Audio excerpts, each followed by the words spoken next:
The questions basic to your reality.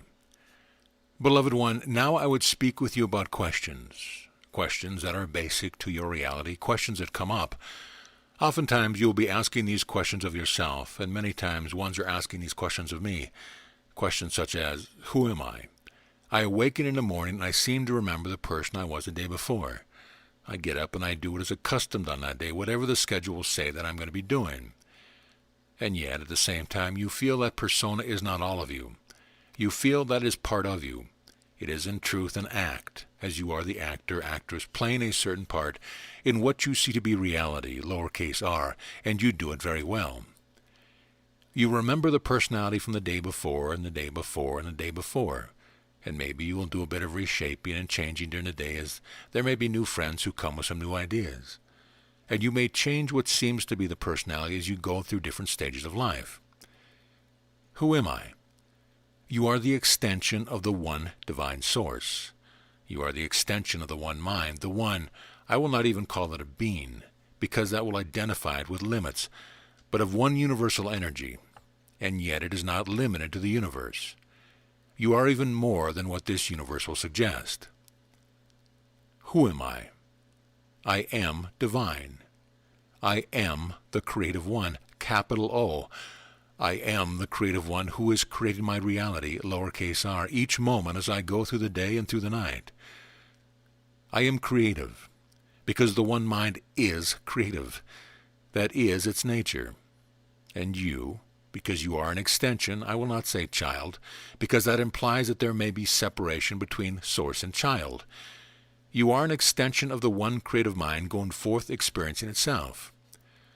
Some of your wise ones have written about the mind of God and how it is forever recreating itself and expanding about what has seemed to be the experience of the day before, the year before, the time before. And this is true because you want to know. What else is there? So beyond the fulfillment of the purpose of time, there will yet be expansion. You are, even as you see yourself to be contained with the skin of the body, much more than just what you see. There is what your scientists have shown you, the aura of energy around you. They have taken photographs of the different colors of the auras if you have been in different emotional states, and you have seen how this can shift and change. That is part of what you are, and yet you are more than that. Your scientists are not yet at the place of being able to register more than just what is quite dynamic around you. Your energy expands farther than you can imagine, and there will come a time when you will know that energy. You will know yourself to be unlimited energy, unlimited. I will call it love. Separated ego says, I don't want to know all of that, because I am fairly familiar with this body and this personality and this life that I am living. Yes, I would make some changes with it, but maybe I don't want to know how expansive my energy is. Maybe I will be lost. Ones have a fear of releasing the physicality because they feel that maybe they will be lost in a void somewhere and no longer exist. Well, that is not true. That cannot be. You exist forever and forever and forever and beyond forever because you are the creative energy. So you will keep on keeping on. But it will not be a persistence that says, I have to. It will be a persistence of keeping on because you want to. Because you are so excited about, what else can I create? Where else can I go? Who else can I interact with? And what more technology can I find where I can be creative and I can be in touch with ones who may not be right in front of me, or maybe they are.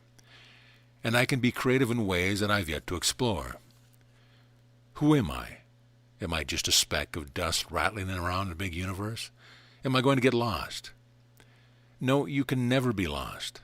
Separated ego can say to you that there is a possibility that you might be lost somewhere and that you would never be found. But separated ego is just that. It is separated from its source, and it tells you only what it knows in separation. The oneness of you, when you touch that space, knows itself to be all, and to be expansive, and to be forever ongoing and creating. So then the next question comes up, why am I? What is my purpose? That question is asked so many times, what is my purpose? I'm living a life, I'm doing the best I can with it and with all the challenges. Sometimes friends and co-workers offer me a challenge, but I don't always have to take what they want to give me. They are very free in giving, but I don't always have to take it. What about what the body wants to give me? do I have to take that? Why am I living this life? What is my purpose? Your purpose is to be alive, to be happy, to be joyful, to be the light that you are, to be creative, and to know that you are one who is creating your reality moment by moment by moment. And if you do not like what you are creating, then stop and write a new script, because you are the one who is writing the script in the first place. If you do not like it, stop.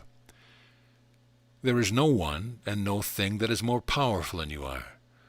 The world is not more powerful than you are, although the voice of the world may scream that it is more powerful, and the body may scream that it is more powerful, but you are the creator of the world and of the body.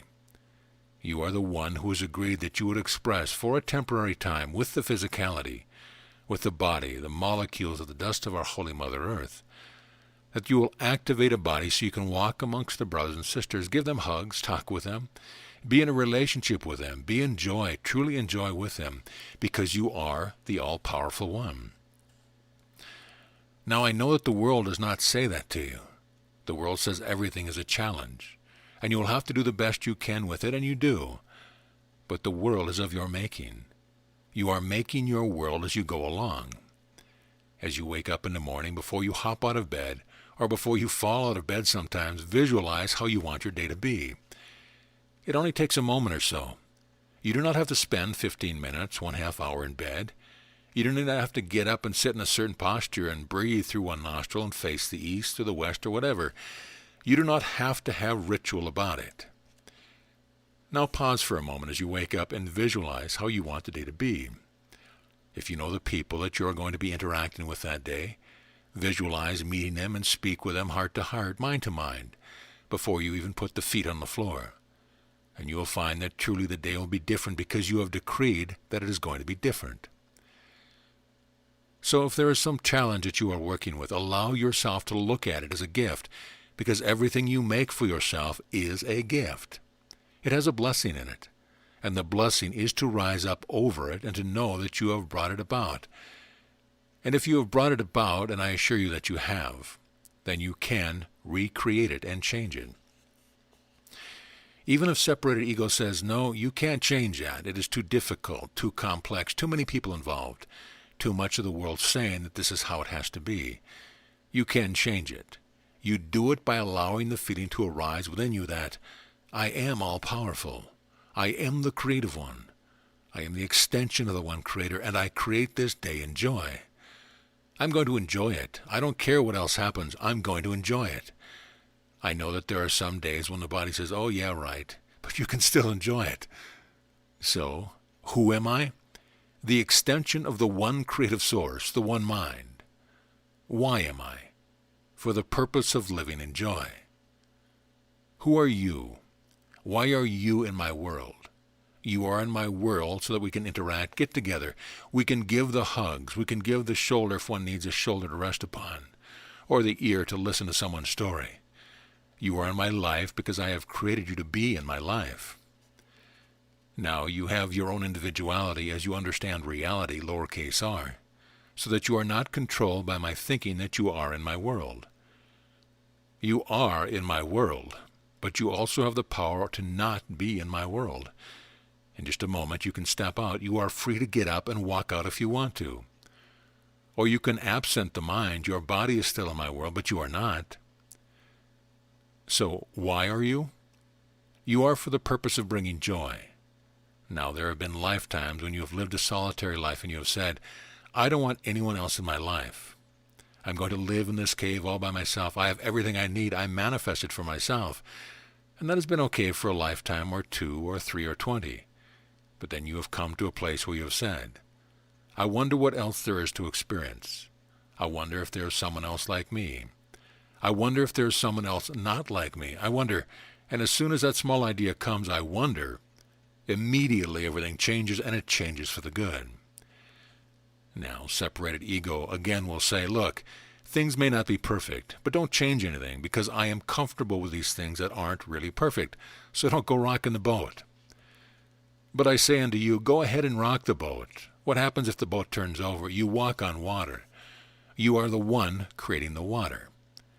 What is to keep you from walking on it if you want to? You do this already when you have the rainy day and you have some puddles of water out there. You walk on water, no big deal. Just because you think maybe it is a bit deeper, might be a big deal, but not really. Principle is still the same. You can walk on water. I did, and you have. But you have come to this lifetime saying, okay, now I want to forget most of what I've done in other lifetimes so that I can experience things anew.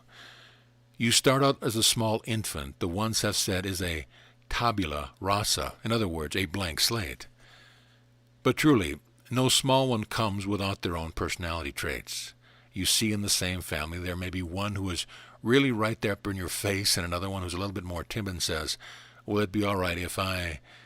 They are in the same biological family, but they have remembrances and moldings from what you would term previous lifetimes. Who am I? Why am I? Who are you? Why are you? Because it is to play together, to be enjoyed together, to understand that you are the one expressing as the many. Truly there is only one of us. It is the one extension of the divinity. But we have created many so that we can play with each other. We tried being solitary. It was okay as a solitary God, but after a while we wanted to know more. Always the God self wants to express itself and experience itself in many other ways. So I have created all of you to be with me in this adventure. Now that brings me to a very good point. How about loved ones who have passed on? Are they gone? Of course they are not gone. There is no place to go to outside of the one, capital O, that we are. So they are right here always with you, loving you, understanding you in ways that did not seem to be when there was a human interaction going on. If you find yourself perhaps singing a song that reminds you of a loved one, well, that was their favorite song, they really liked that song, well, they are right there singing it into your ear, reminding you, I'm here. The beloved pets that you also create for companionship and for joy see other dimensions. Sometimes you will see the beloved pet looking around and you ask, well, what do you see? Who do you see? They may not tell you, but you can intuit who and what is going on. Beloved ones never leave you. When you decide that you want to release the body and absent yourself from this interaction, you will always be with me. Lo, I am with you always, even unto the end of the world. In other words, unto the ending of the belief that there could be separation. Lo, I am with you always, even unto the end of the world, and especially after the end of the world. Then there will come the knowingness of oneness, of joy, of not having to overcome anything. The world loves to make judgment, and the world loves to say that marriage, commitment, relationship means until death do us part. Well, that is true, until the death of that relationship. Then you move on. You then come into a new reality, lowercase r. Is there a God? Yes. In this reality you believe that there is a God, and you have many definitions of God. That is why you have so many different religious gatherings where the one who is in authority will stand up and tell you what you believe about God.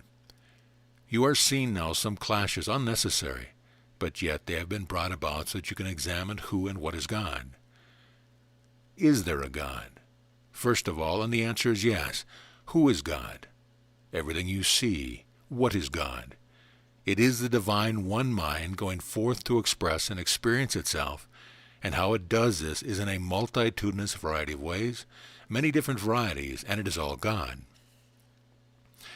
We have talked quite a bit recently about the hologram that you make for yourself. In other words, the reality, lowercase r, that you make for yourself. And it is as a hologram that is playing out in front of you as you allow yourself to step back from it far enough to behold it in that way. It is a reality in which you function, and it is at the same time an illusion.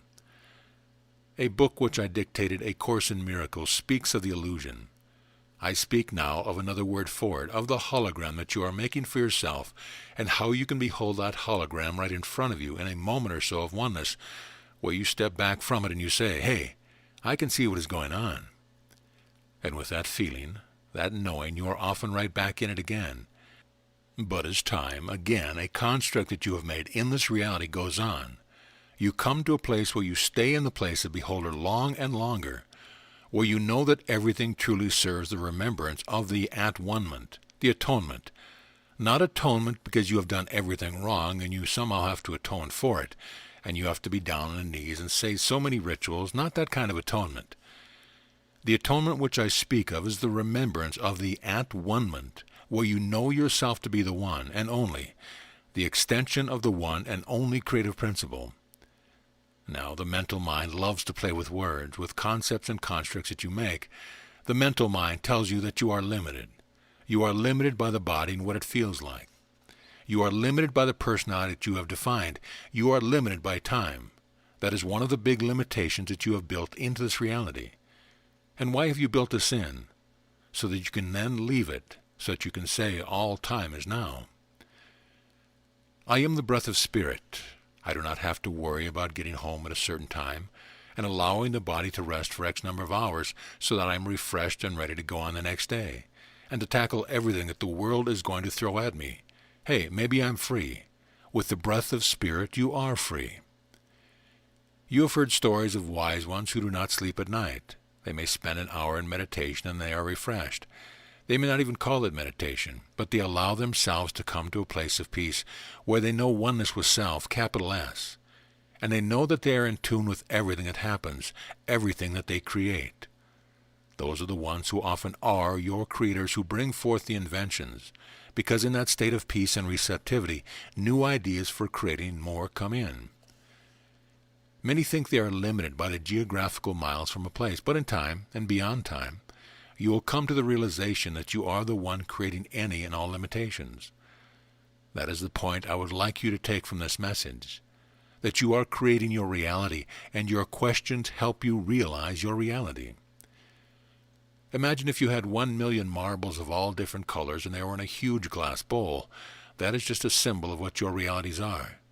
You reach in and you take a marble. Maybe it's a purple one. You say, wow, that is really, really pretty. But I like the red one too, and you take the red one, and then, ooh, I like the clear one, so then you take a clear one.